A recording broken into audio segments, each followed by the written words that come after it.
Social media के मेरे दोस्तों, आपको सुनीत गोस्वामी का सादर नमस्कार। दोस्तों, इन दिनों भारत की हवाओं में एक चर्चा खूब तैर रही है। यह चर्चा सोशल मीडिया में तो खैर बह ही रही है, अखबारों में भी इसकी चर्चा है। और दिलचस्प तथ्य यह है कि घरों में, परिवारों में भी इस मुद्दे पर वाद विवाद हो रहे हैं।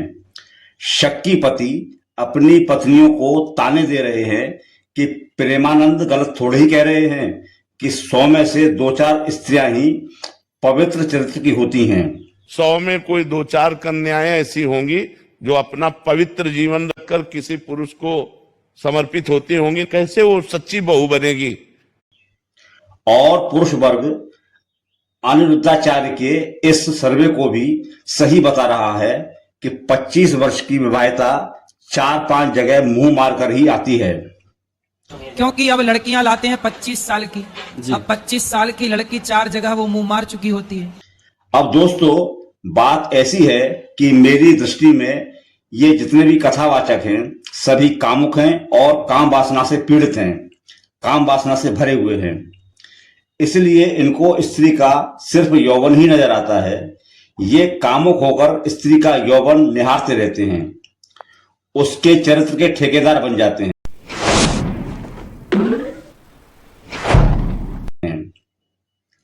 मैं दोस्तों आज थोड़ा असमंजस में हूं कि आपको ये कैसे व्यक्त करूं कि ये जितने भी कथावाचक संत, साधु, महात्मा खुद गिरे हुए चरित्र के हुआ करते हैं, लेकिन चरित्र का दोष स्त्री पर मढ़ देते हैं।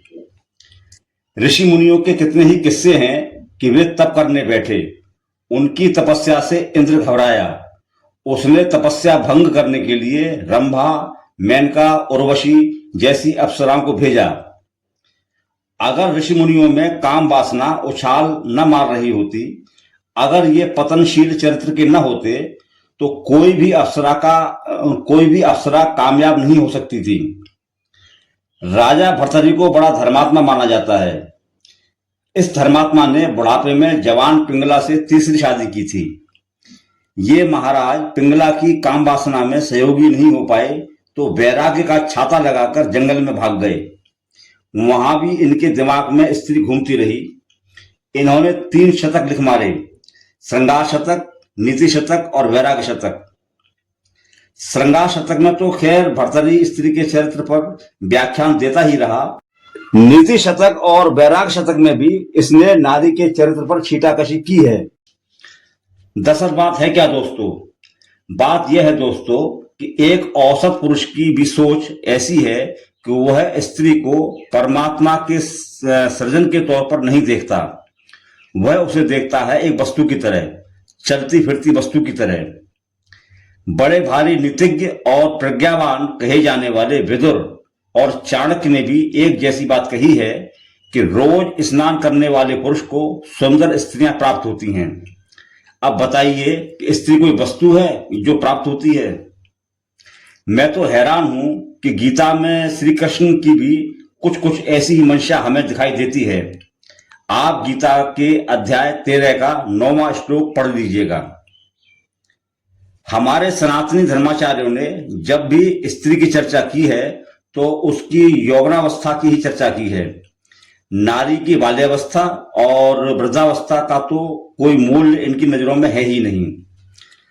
दरअसल दोस्तों, आजकल के जितने भी कथावाचक हैं सबके सब उस तुलसीदास के चेले हैं जो बहुत ज्यादा कामुक थे। तुलसीदास की रामचरितमानस सुनाकर तो ये अपना धंधा चलाते ही हैं, करोड़ों के आश्रम खड़े करते हैं, महंगी गाड़ियों में चलते हैं, इनके पास निजी हेलीकॉप्टर है।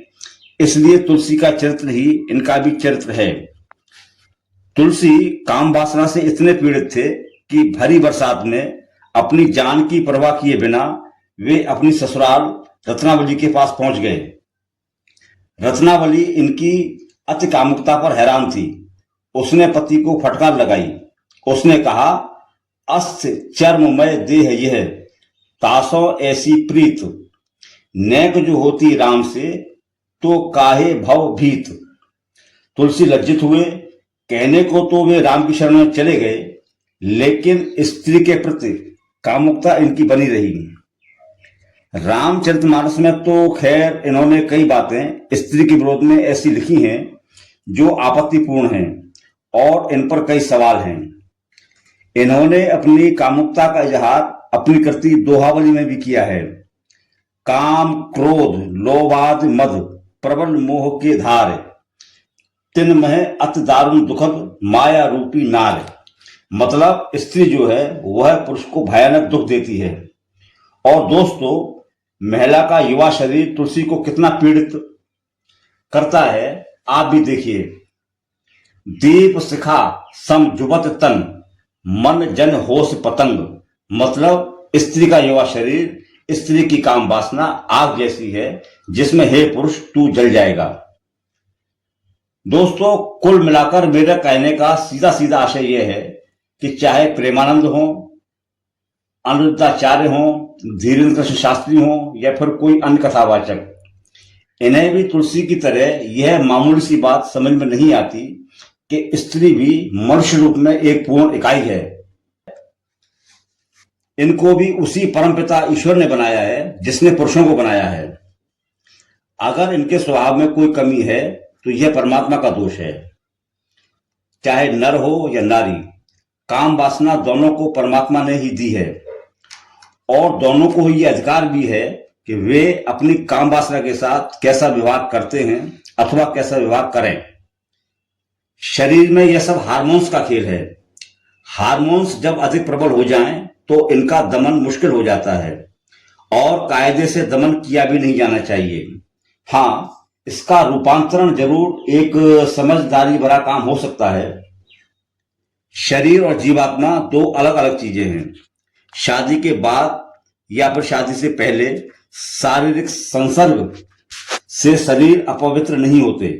हाँ, सामाजिक तौर पर इसका छिपाना निश्चित ही आवश्यक है। आखिरकार कुंती ने भी तो कर्ण जन्म की बात छिपाई थी। सत्यवती ने भी तो शांतनु से शादी से पहले के अपने पराशर ऋषि के शारीरिक संबंध को छुपा लिया था। कथावाचक यह बताएं कि आप कुंती को और सत्यवती को तो पवित्र मानोगे, लेकिन आज की युवतियों को लांछित करोगे, यह किस मुंह से कर सकते हो? आपत्ति तो हम भी कर सकते हैं कि कथावाचकों को सुखदेव अष्टावक्र की तरह गरीब, फकीर और फक्कड़ होना चाहिए। तो क्या करोड़पति कथावाचक खुद को अपराधी मानेंगे? फिर ये कौन होते हैं कि युवतियों से कहें कि वे इस उम्र तक शादी कर लें और शादी से पूर्व ब्रह्मचर्य में रहें, शादी के बाद किसी पर पुरुष से संपर्क न बनाएं? यह सब निर्धारित करने का अधिकार इन्हें कैसे हासिल है? मेरा कथावाचकों से स्पष्ट कहना है कि उन्हें किसी का भी रिंग मास्टर बनने की जरूरत नहीं है। मित्रों, इस चर्चा में बस इतना ही। मेरा आग्रह है कि ऐसी ही वैचारिक चर्चाओं में बने रहने के लिए आप मेरे चैनल को सब्सक्राइब करें, घंटी का बटन दबाएं और इस वीडियो को ज्यादा से ज्यादा शेयर करें। आपका बहुत बहुत आभारी, सुनीत गोस्वामी।